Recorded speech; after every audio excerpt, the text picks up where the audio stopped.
I think I can say, I'm going to say a couple of brief things about the plan, but our experts here are going to have a much more elaborate and nuanced discussion of that, and we will then go, after they give brief presentations, go to the audience for questions and discussion as well. But I think I could say that there are three general parts of this very ambitious plan. One is there is a component of tuition-free higher education, public higher education.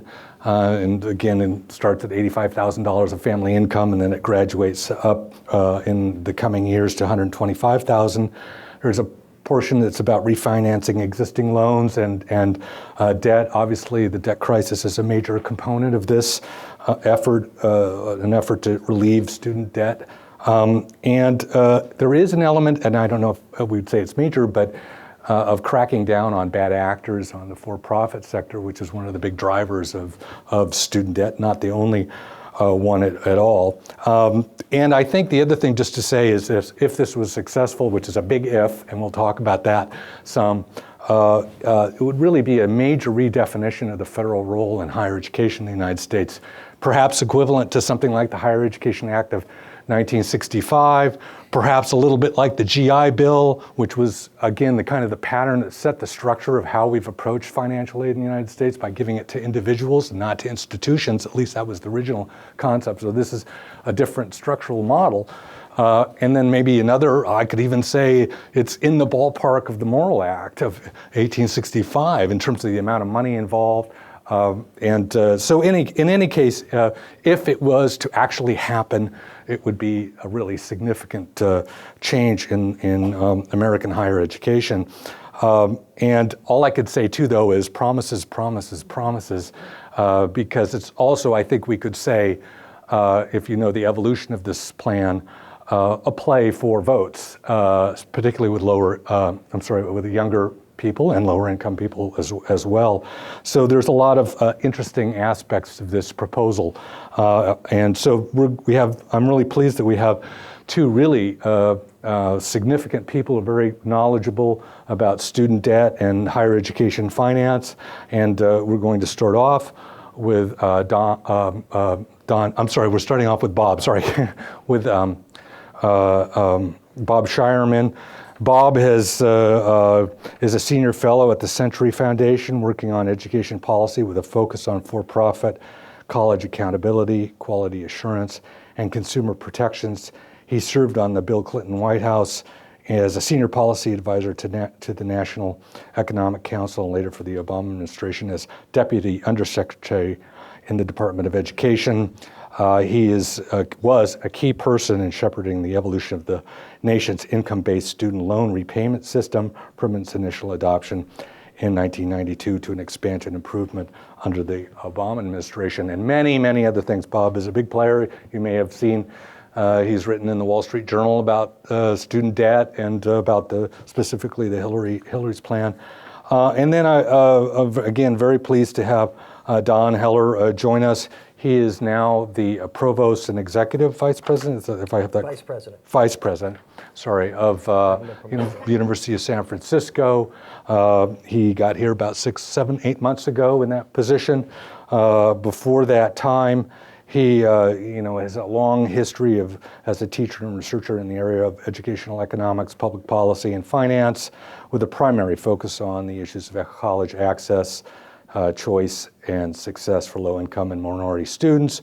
Prior to his appointment at our university across the bay, not Stanford, the good one, the good one. The poor one. Yeah, Pat Brown graduated from USF, yep. So it's not. As esteemed alumni. Before coming to San Francisco, he was the Dean of the College of Education at Michigan State, and earlier appointments included the Director of the Center for Study of Higher Education and Professor of Education at Penn State, and then also an affiliation with the University of Michigan, again, a very accomplished person. So we're really pleased to have them both. I'm just going to say the final things. I put a couple of questions to them. they're going to talk whatever they want to talk about, because that's the way it works. But in their first kind of 8 to 10 minutes of an intro, and then we'll go out, as I said, to discussion. These are the things I put forth to them. What are the known details of the Clinton plan? How would it work, and what will it cost? I think we're still, if you've tried to look online and understand this, or hear the campaign materials and things that Hilary has said on the campaign trail, it's a little hard to understand. What would it mean for California public higher education? Who is it, and who is for it, and who is against the proposal in its present form? I think there's some issues for the private higher education nonprofit sector, obviously. And what is the possibility it will pass in its present form, and what might it actually come out like if perhaps, let's say, the Democrats actually get even or can actually control the Senate? The House seems impossible, but okay. So with that, Don is going to, I'm sorry, Bob, I did that again, sorry. Bob is going to start off. Great, thank you, John. But let me give some background on the plan overall, and I think it's helpful to look back at a couple of things that happened in the 1970s when I was going to high school. One is that the earnings from having a high school diploma collapsed in our economy. We basically had the end of the high school diploma as the thing that would help you enter the middle class. So you had a change in really what higher education means to people. It went from something that felt optional to something that feels mandatory.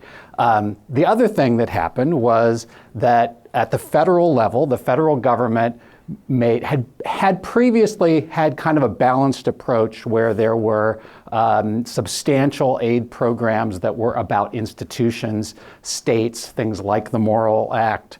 Then you had some voucher-like support like the GI Bill, but it was built on a foundation of institutions and states having a responsibility to develop and guide the higher education systems all across the country. What happened in the 1970s is that it turned significantly toward voucher-type funding to students. So at the same time that higher education became something that felt mandatory to people, it also became something where the perception changed to, this is something you buy for yourself. This is like a product, a car or something else that you're going to go out there and buy. I think that has contributed a lot to kind of the frustration around higher education, because it's this feeling like this is something that I have to make sure happens for my kids, or they're not going to have a secure future. And you're telling me that this is something that I have to go out there and buy, as opposed to really the feel before the 1970s was, this is something that as we advance as a society and we need more and more education for people to fill all of the roles that we need in society, that this is something that we as a society figure out how to make happen for everybody. Not that it's going to be easy for anyone, but that it's something that is a shared responsibility. And over time, that has really shifted to, you can really hear even the strong supporters of higher education very much talk about it like it's a product that people buy, and we need to help them to go buy it, rather than that kind of a shared responsibility.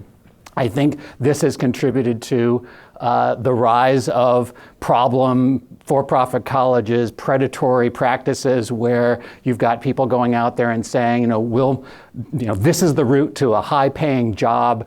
Don't worry about the debt that you're taking on. Those kinds of things that again come from that kind of a feel.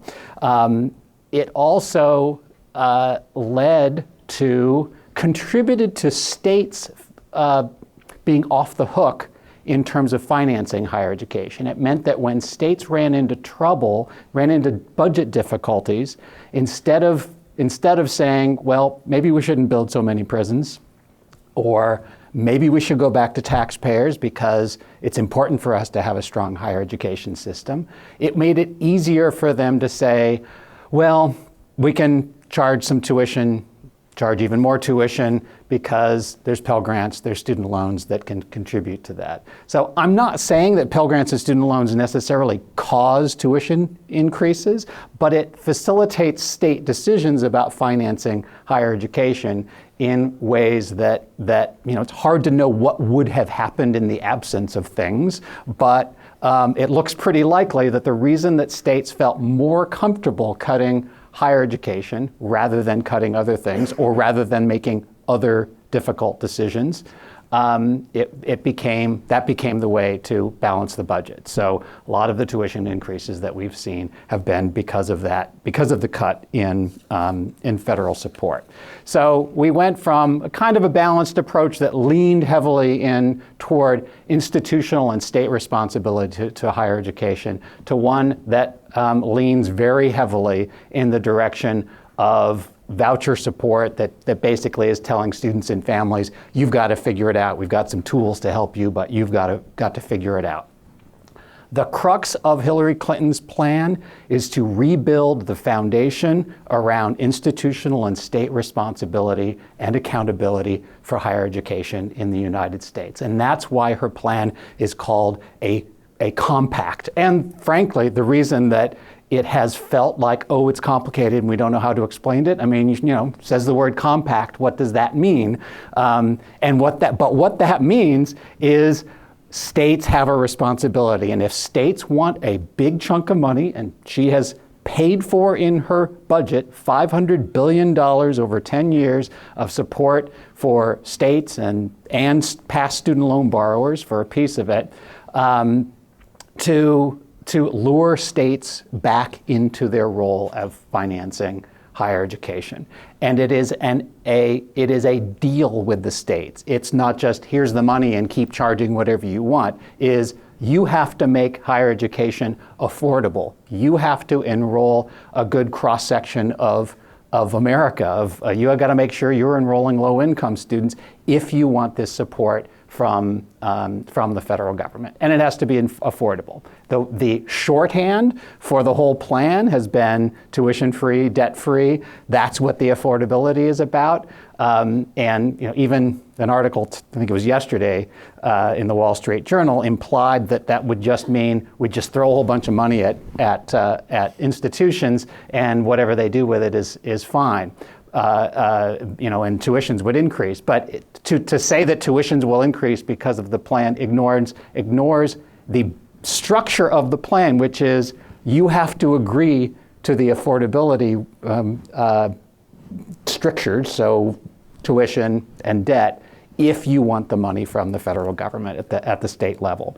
So states have to be and institutions need to be focused on making sure that their plans promote upward mobility, low-income enrollment, as well as middle income and others in the state. Could opt out, correct? And states could opt out. Now, the goal is to start with states where they are and move them in the right direction. And we know that California is well poised to be able to. California has been one of the better states in terms of financing higher education, especially in the last few years, coming out of the recession. The millionaire's tax helped to make sure that California higher education was coming back faster than some of the other states were. There are some other states that it would be harder for. They couldn't just in one year jump to where California is. So the idea is that they would have to make progress, but they're starting further behind in terms of where their funding is. Do we have a chance for Dawn? Yeah, absolutely. Yeah. Let's go for it. Because we'll come back to your other absolutely. points. And your questions, So, I figure we'll get to those in the discussion. that's great. Okay, so we're going to now, Don's going to do something here. We'll try to get out of the way. Well, thanks, John, for the invitation to be here. It's nice to have a chance to take my provost hat off and dealing with all of those issues, to be a little bit of a researcher for a few minutes. So I appreciate the invitation to be here. You're going to see through my slides some of the things I'm saying that I'm not a huge fan of Hilary's proposal, and I'll tell you a little bit why, and then we can talk more about that in the Q&A. And before we draw analogies, or the analogies that John drew to the Morrill Act and Abraham Lincoln and the GI Bill and Harry Truman and the Higher Education Act and Lyndon Johnson, we got to get Hillary elected before we can put her up there on Mount Rushmore with those other three presidents. So unless anybody gets overconfident, I have one word for you: Brexit. So think about what happened with that vote. So I'm going to start off by talking about student loans. This is a topic that probably gets more attention in the media than almost any other these days, is the impact of student loans. You've all seen the data, $1.3 trillion in outstanding loans. Crisis is the word that's often used. Students are drowning in debt. Students are working as baristas if they can get a job at all, living in their parents' basement and saddled by debt. We've all seen this, and here are just some examples from the media. This is Consumer Reports a few weeks ago. I kind of ruined my life by going to college. $152,000 in debt for a bachelor's degree. CNN, a woman who borrowed over $100,000 for a bachelor's degree and trying to figure out how to pay it back. And before you think it's the fringe media like Consumer Reports and CNN, here we have the old gray lady herself. The New York Times, about 5 years ago, ran a 4-part series. This opening piece was Sunday Times, lead above the fold. And here's a young woman who borrowed $120,000 to earn her bachelor's degree and was working as a waitress.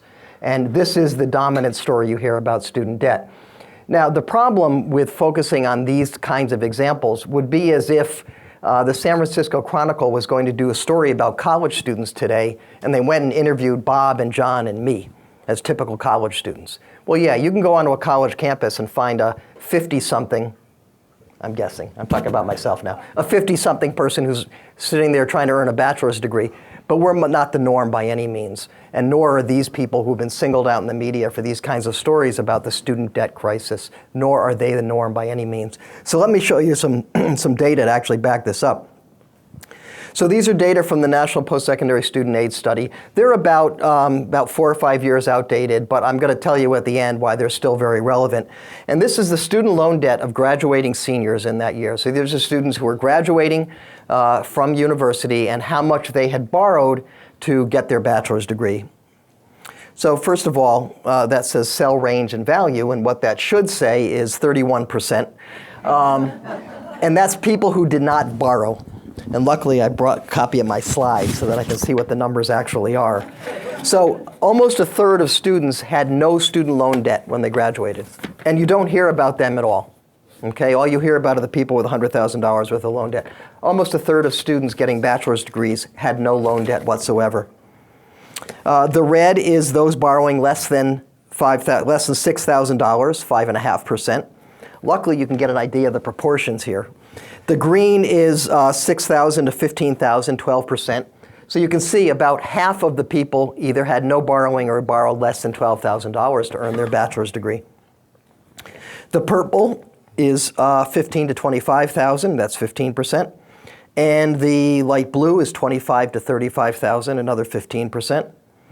Orange is $35,000 to $50,000, 12%. And we will put a copy of these slides. I'll give them to John and I'll have them on my website that will have the actual numbers in here. And then the brown is $50,000 to $75,000, 7%. The little reddish slice is $75,000 to $100,000, 1.3%. And here's where we want to go, which is those who borrowed $100,000 or more. That little slice there is 0.5%. So those are the people who borrowed a bachelor's degrees. When you read articles about people with 6-figure student loan debt, they are almost exclusively and disproportionately people who borrowed for professional schools. Doctors, lawyers, dentists, vets, etc. Occasionally MBAs. Okay? So this is the reality. The median student loan debt was $26,000 of people who graduated in that year. And if you were taking those out in subsidized loans, it would be about $182 a month to pay them back. And only just to add, because that's those who borrowed. That's just those who borrowed, yeah. If you included those who didn't, the median would be much lower. And borrowing has actually decreased since 2011-12. The College Board just came out with their Trends in Student Financing report this morning, and the total student loan volume from the federal government has gone down 18% since 2011-12. So these numbers, I think, are still very relevant. There may be a little bit of shift in here. But the important message here is that there's a small percentage of students who are borrowing a large amount of money to earn a bachelor's degree. Okay, so what do students really pay for college?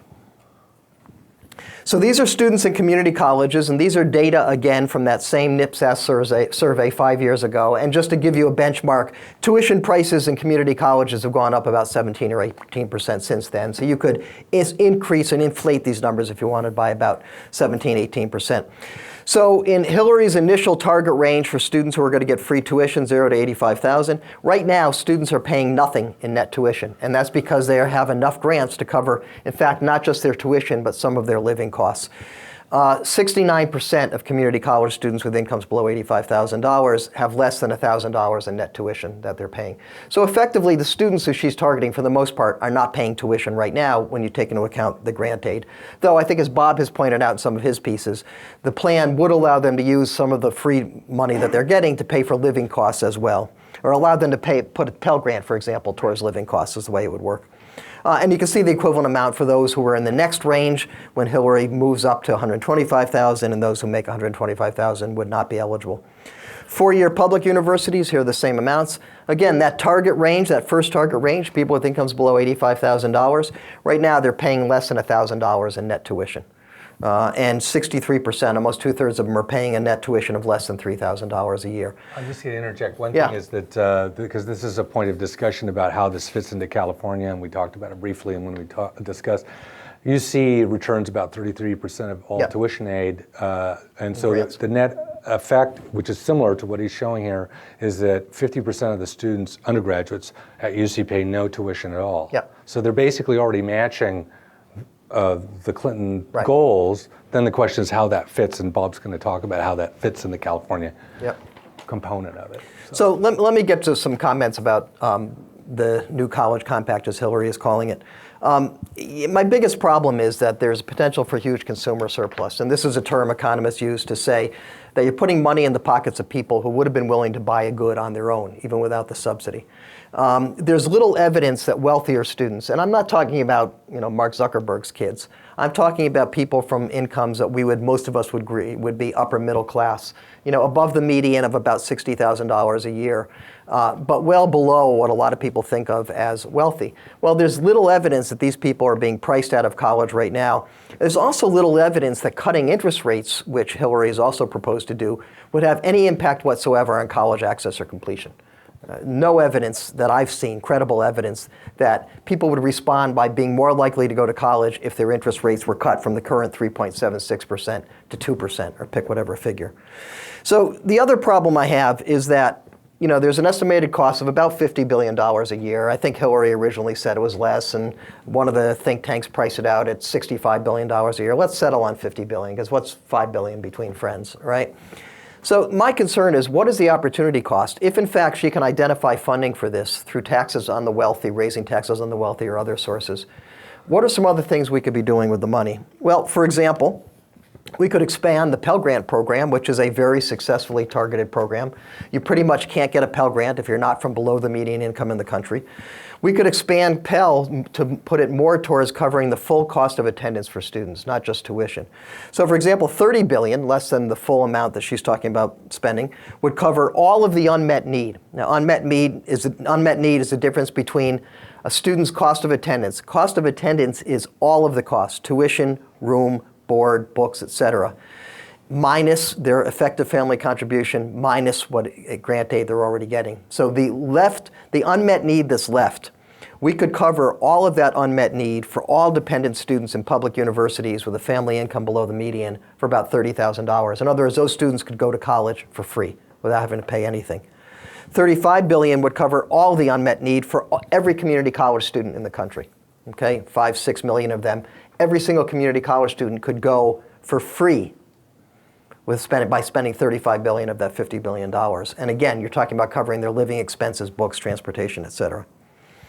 For just $10 billion, a relatively small amount, we could expand the TRIO programs. The TRIO programs help students who are first generation prepare for college and then be successful once there.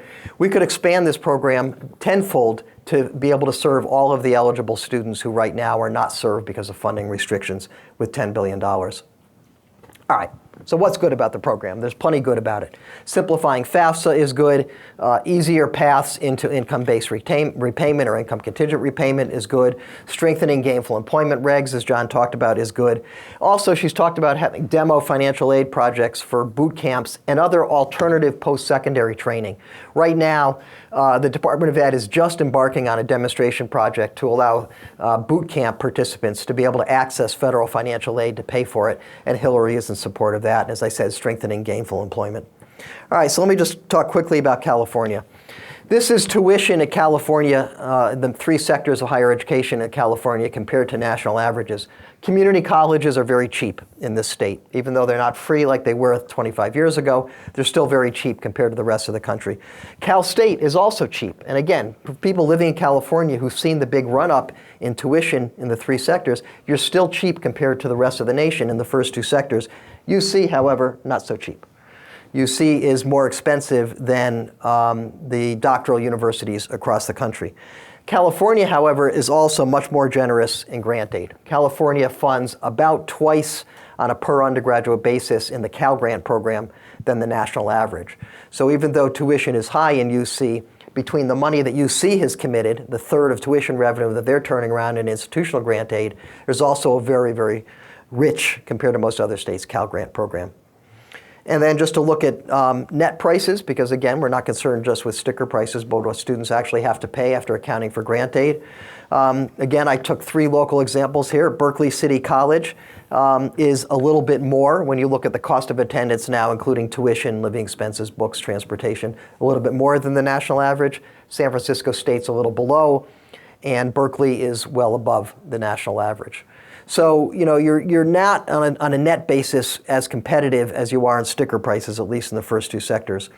And then graduation rates, how does the universities and colleges here perform? Berkeley City College underperforms the national average for a 3-year graduation rate community colleges. San Francisco is under the national rate, and Berkeley, of course, is above the national rate. There's quite a bit of variation across the UC campuses. There are some campuses that are well below the 89% rate for select and public institutions. Berkeley is obviously well above.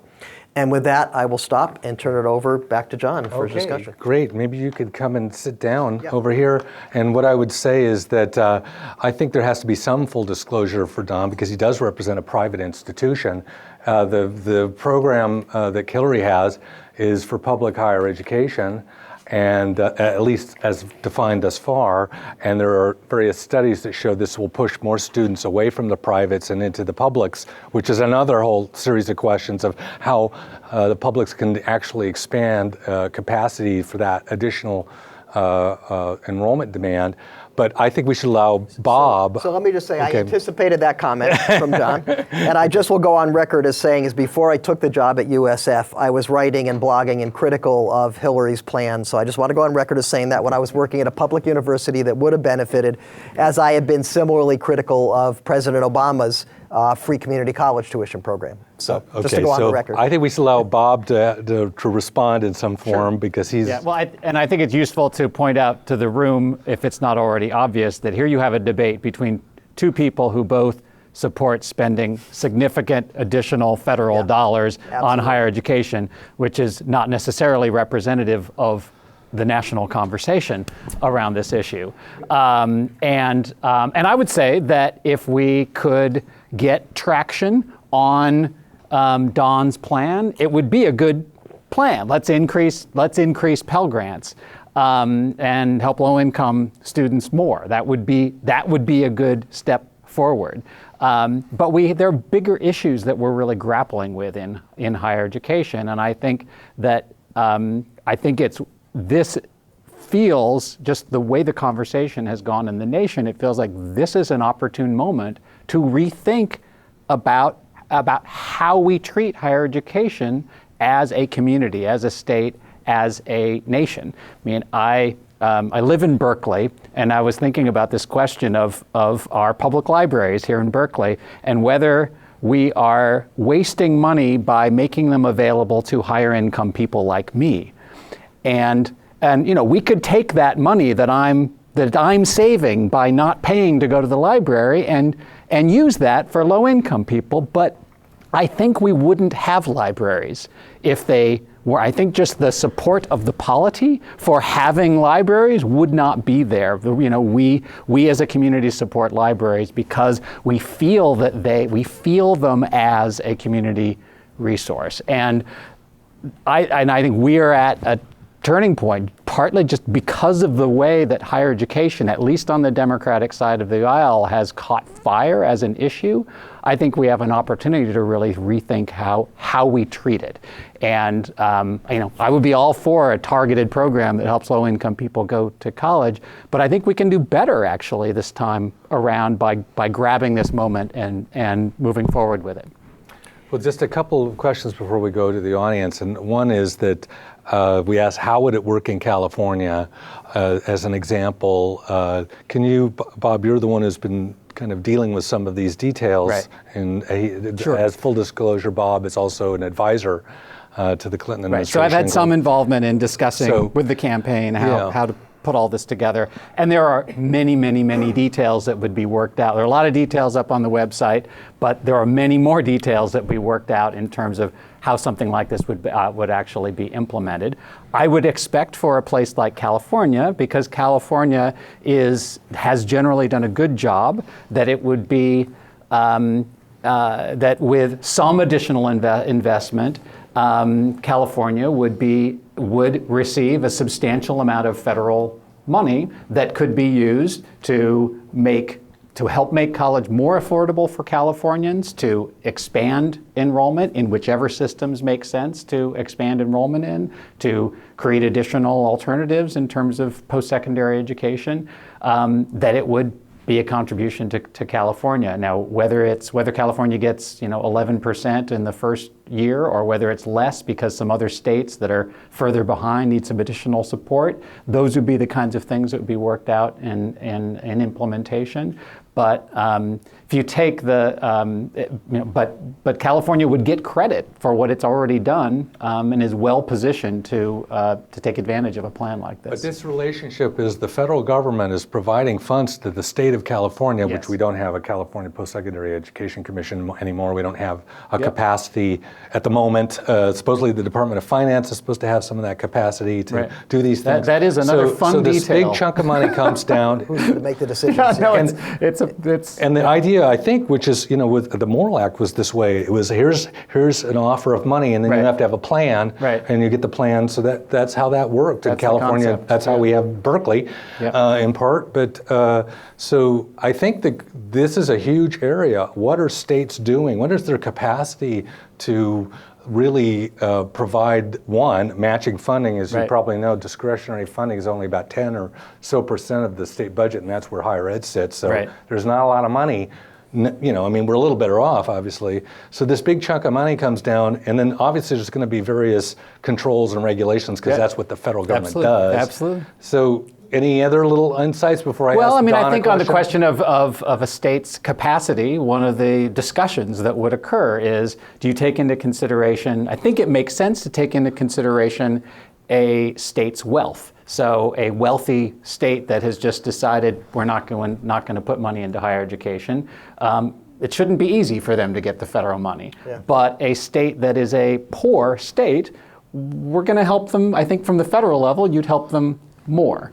So I think those are the kinds of details that policy folks will have to grapple with. Well, it would be a major redefinition of the federal role and state role in higher ed. It's quite radical, and I think it's really intriguing. I'm not biased here on that. But so Don, on your side, what would be, you could comment on what Bob said, but also what do you think might be the eventual outcome? Let's say the Senate gets close to even or something, the Democrats do well in terms of picking up seats. Forget about the House, I guess.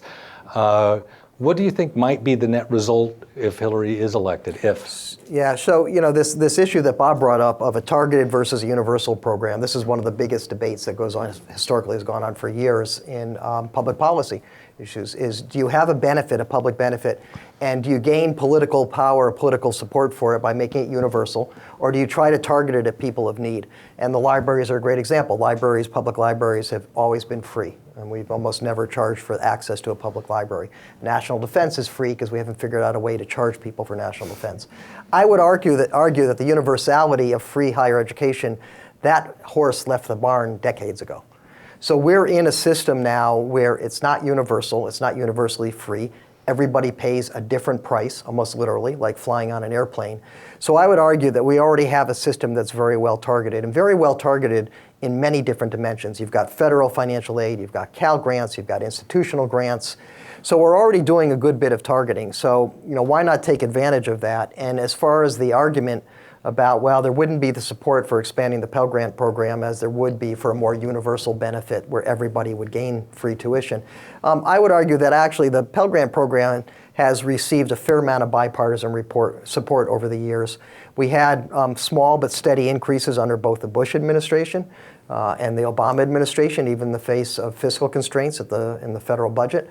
And it's historically been well supported by both sides of the aisle. Now, that's not to say that Pell Grant, the purchasing power of Pell Grants hasn't declined over the years. It has quite a bit.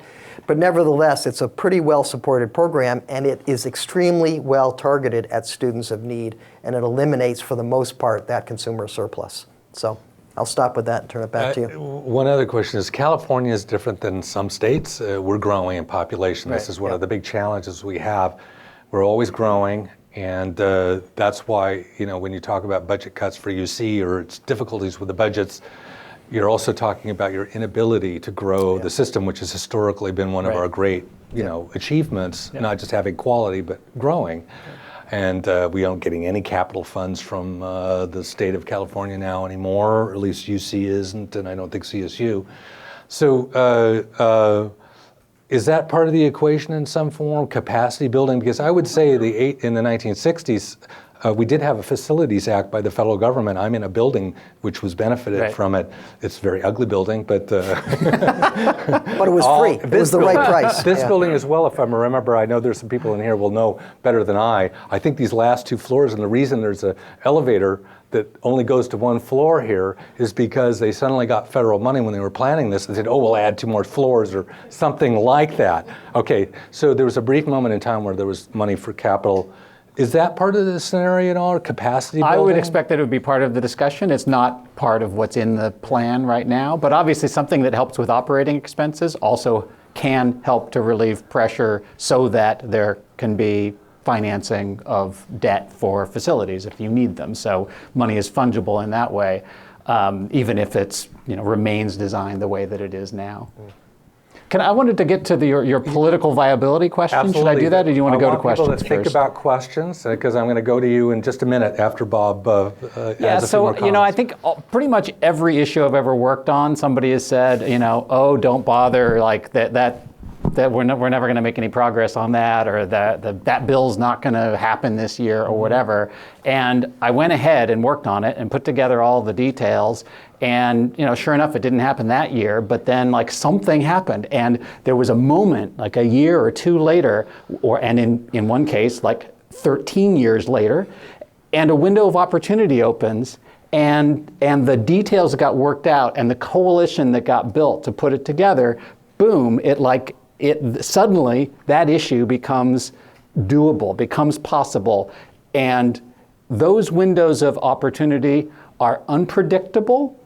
And if you wait for them to happen, to figure out the details and build the coalition, it will be too late by the time when the window opens. You don't have time to do all of that. You have to already have it ready, which is why it's worth working on ideas and coalitions, whether you see how they're going to get passed or not, because you'll be the one ready there to move it forward. And that's the way I feel about this, whether Congress, assuming Hillary is elected as president, whether Congress is in the Democratic hands or partially or fully in Republican hands, you never know when either during that period or in the next Congress, there's going to be an opportunity where there's an opening and you can move something forward. And so you're referring to the direct loan Direct right, loans, because that income-based was income-based that is an amazing repayment. feat, I mean, actually. these were just things that, and frankly, like battling for-profit colleges. These are all things. It was like, oh my gosh, the politics are impossible, and we move forward on them. Now, unless you think that Bob learned all of this in the Clinton administration or the Obama administration, Bob did his graduate work in public policy right, at USF. at USF. So I just want to go on record saying he was well trained. I didn't know He was that. well trained. It wasn't all on-the-job training, though. He learned quite a bit in the White and I House. was an undergrad here, so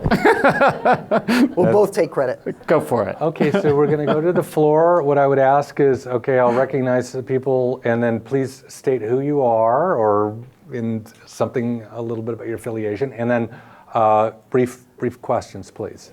So right here. I can talk loud. No, we need to record it because this is yeah. My name is Matt Bozer. I'm a former graduate student here, and I am sometimes on the staff when I've got a contract. So I have a bachelor's degree, a little bit of graduate work, in excess of $75,000 of student debt. I didn't expect to walk into this room today and be a 1%er. Congratulations. I didn't borrow all that money to pay tuition. I borrowed that money to pay fees and housing, and I find it a little disingenuous to have seen slides that talk about tuition outside of that context. Further, I've got the feeling that you were showing like principles where the full repayment on a given principal is like some dramatic fraction above that, maybe double that. And so it just all the data we saw today seemed to me to be like highly misleading, whether or not my situation is representative. So let me explain why very often when you look at studies of, for example, elasticities of demand for college tuition, they focus only on tuition and not on living expenses. The reason for that is that people have to live. People have to live somewhere. They have to eat, whether they're going to college or not. So that what's often considered the direct cost of going to college is just the tuition. Now, I'll be the first one to admit that living in a dormitory and buying a dining plan is often more expensive than the other options available to students. But those other options are available to most students. And this is why when economists do studies of the impact of rising tuition prices on college or rising costs on college, they focus on tuition prices because that's the direct cost of earning the degree. So that's why, and I did show both cost of attendance, tuition fee, room and board as well. I don't want to negate the difficulty that somebody who borrowed a large sum of money has in paying that back. I mean, there are certainly people who do struggle to pay it back. My point is that we shouldn't be basing public policy, with all due respect, on somebody who borrowed $100,000 to earn a bachelor's degree, and we shouldn't be running around saying, how can we stop that? How can we protect students from that? When first of all, very few students do that, and to be honest, those who do have often made very poor choices.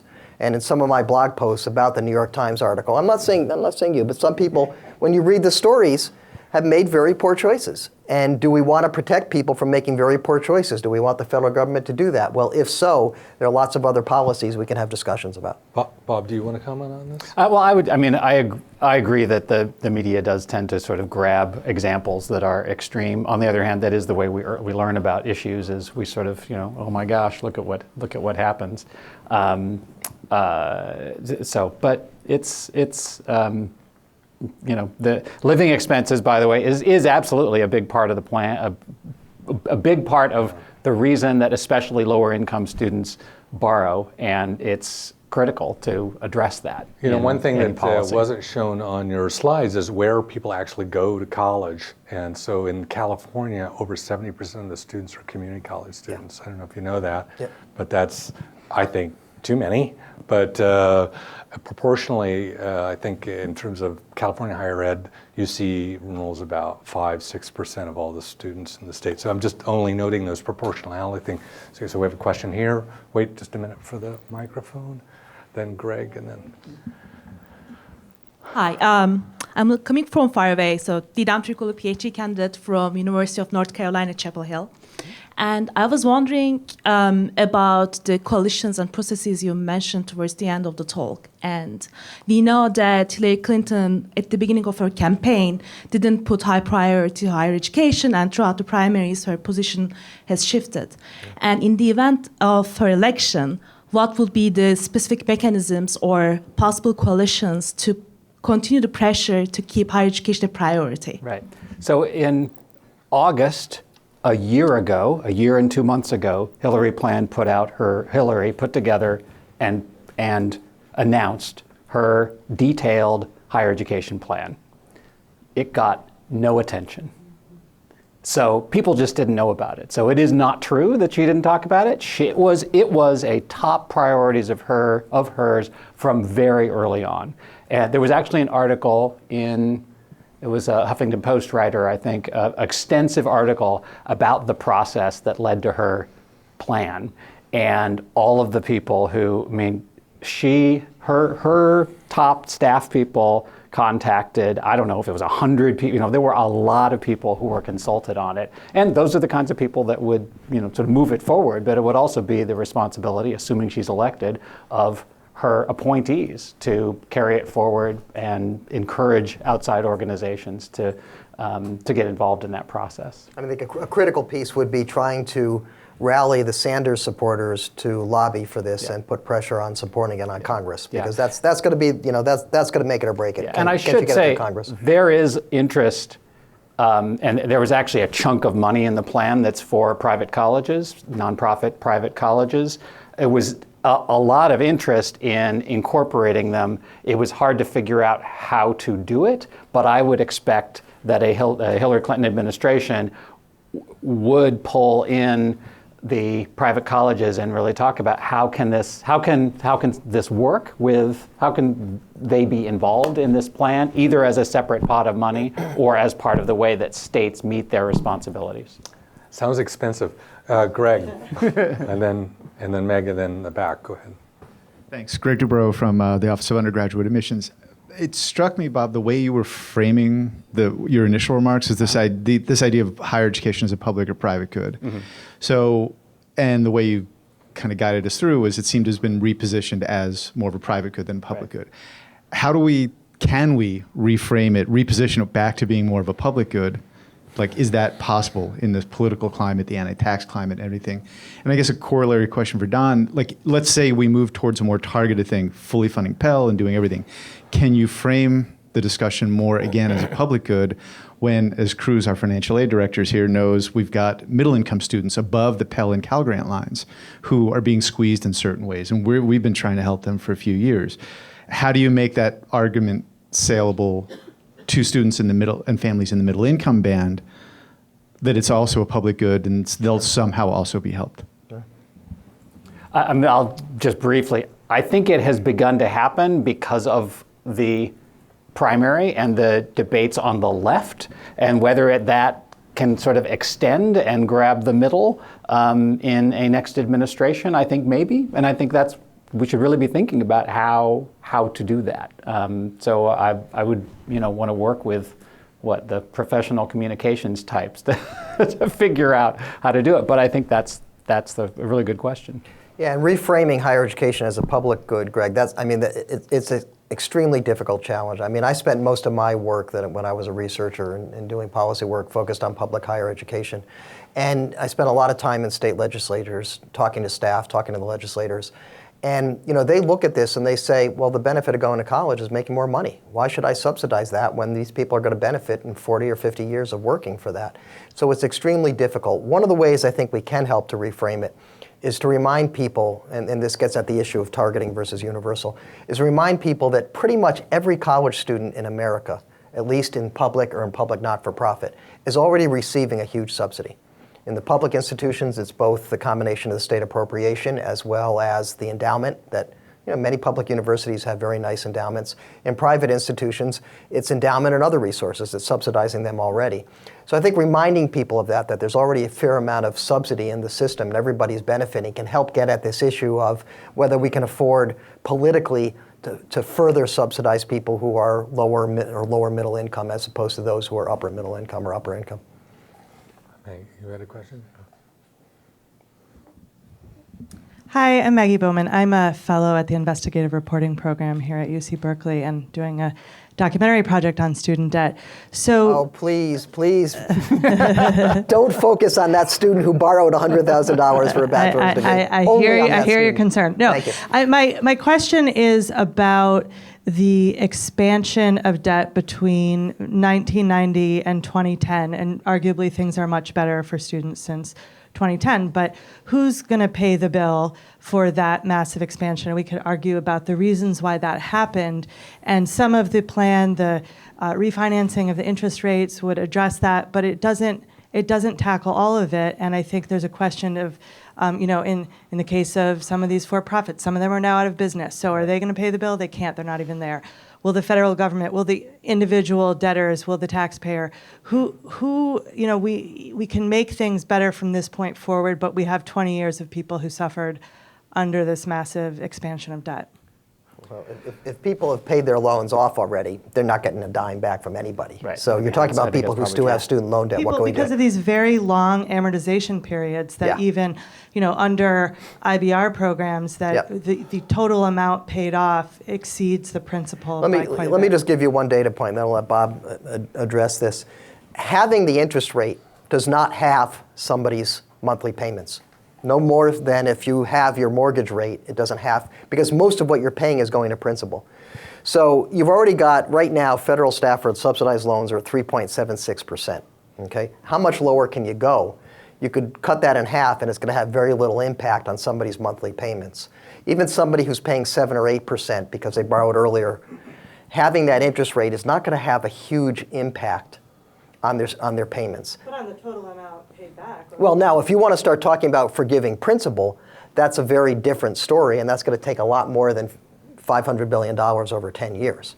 So repaying principal is a very different issue. So and I don't think Hilary's talking about the forgiving circumstances. Well, current policy, we are going to see some significant cancellation of principal of loans of students who attended For-profits. predatory schools That are closed, yeah. who schools that have closed, Yeah. schools that have been found to have fraudulently enrolled students, and that's going to be a cost to federal taxpayers.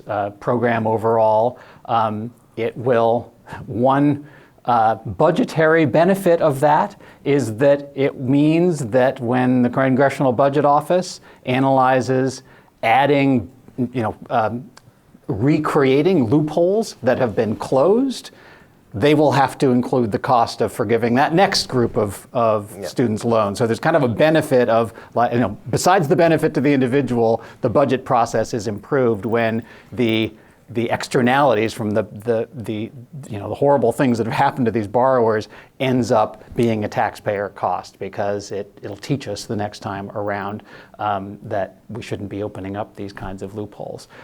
So we are going to see, actually in the next few days, there'll be some new regulations around something called borrower defense. So it is borrowers who attended some of these schools, the process that they will go through to assert that their loans should be forgiven. Is Hilary talking at all, Bob, about principal forgiveness for other than people who attended schools? I'm not aware of anything beyond the programs that do exist. I mean, IBR and public service loan forgiveness do allow for some of that. Right. Hi, Gina Daly. I'm the campus's Director of Federal Relations, so I'm very interested in this topic. Thank you for coming and talking about it. One of the things you've just sort of touched on was Title IV eligibility. Mm-hmm. So, getting to the bad actors, the people who have taken out quite a bit of debt for a BA, a lot of them are in the for-profit sector.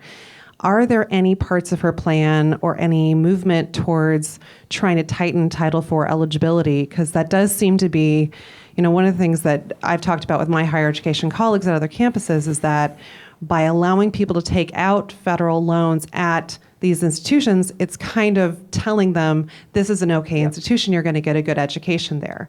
And as we all know, not all higher education institutions are of the same quality. So I'd be curious to hear if there's been any discussion about that. And also, I've noticed politically that is a very sensitive topic in Congress because a lot of people receive a lot of money from the for-profit sector. So any thoughts about that? Right. Well, Hillary Clinton has talked about strengthening some of the already strengthened regulations around for-profit colleges and their access to federal aid. There are some loopholes that have not been closed. Some of them require congressional action. It's really interesting. I mean, Congress, as helpful and supportive as Congress has been to some bad for-profit colleges, once they have closed and been indicted or whatever else, suddenly they're very quiet about those colleges and no longer defending them. And they just say, oh, well, you know, there's some bad actors, but we're The rest are good. The rest are good. okay. And then the next one fails and falls, and then the next one. Yes, exactly. There's been a lot of good movement on that. And Hillary's made clear that she supports all the steps that the Obama administration has taken and is proposing some more. And let's remember that the gainful employment regs do not single out the for-profit sector. I mean, they apply to a number of community colleges that have vocationally oriented programs as well. And Jorge would remind us of this. So we have to be prepared if Clinton administration is going to strengthen the GE regs, that in fact we may find some community colleges who see that they're going to lose the potential Title IV eligibility for students in some of their programs as well. And we've got to be prepared to deal with that. Okay, final question. I think Jerry has it there. Hi, it seems fairly clear from what you've been saying that the sources of revenue for this are public, either federal or state. Right. I was just wondering if there's any chance at all that there could be any private sector involvement. When I was in college, and I'll admit this was half a century ago, my roommate's father was a Ford worker. He was a factory worker. And Ford had a program where they provided scholarships to their workers' kids. Right. Does any private sector company do that? There's some of that these days, but not a huge amount. So a lot of, I don't know if I would say a lot, some companies provide training funds for their own employees. And I think there are ways that, for example, if states have a state share requirement under a federal plan, encouraging states to work with employers to help meet a portion of that share, that state share, I think would be a creative and useful way of involving employers, reducing the hit on states directly. And you could even imagine in the territory that Don mentioned around other kinds of alternative post-secondary pathways, we need to bring back more of the job-based learning opportunities that used to exist. They tended to exist more in manufacturing, and we lost manufacturing in a big way. So encouraging more of that. And I think, and I'm not an expert on everything that Hillary Clinton has proposed, I think she has a tax credit proposal to promote apprenticeships that goes in that direction. So I think there are some ways that can be promoted. All right, Jorge, I'll let you have one quick question. You wanted to have a quick question to finalize. Yeah. This is primarily for Bob. There are 3 bills right now in Congress relevant to risk sharing, which would be a major change in higher education policy.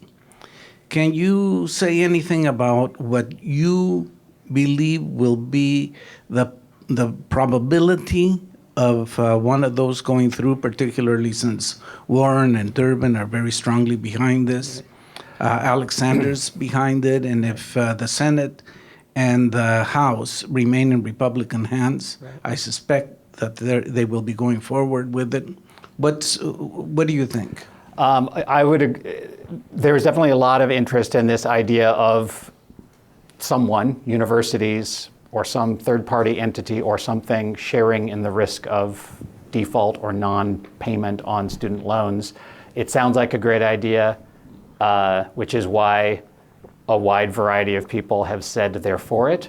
It is really complicated to figure out how you do it well. There are a lot of negative consequences that can occur. For example, not enrolling people not giving people a chance because you're worried that they're going to end up upsetting whatever formula your risk sharing is happening on. So I'm very worried about those potential problems from risk sharing. But I would agree that I would put myself in the category of I better become more expert on risk sharing because I do expect that it's going to come up, and I want to be able to speak to the details because I have not looked at those bills. So I'm looking forward to the paper you're putting together to help educate me about what people are thinking. And by the way, Bob has a very interesting paper about the history of income contingent loans that will come out at some point. Yeah. But so final things I just want to say is that our discussion of free education, public education, is not only isolated to the United States. Perhaps you're familiar in Chile, there's been promises without understanding the cost of providing free education there after years of relatively minor tuition. In South Africa, there are riots at Wits University and things like this. And I think it's a very confusing and very populist aspect, and the nuances that I think we did talk about here to some degree are lost. I can only say the one thing I would say is that I do think that tuition can be too high, and I'm kind of ignoring for a minute housing costs, but tuition can be too high and it can be too low.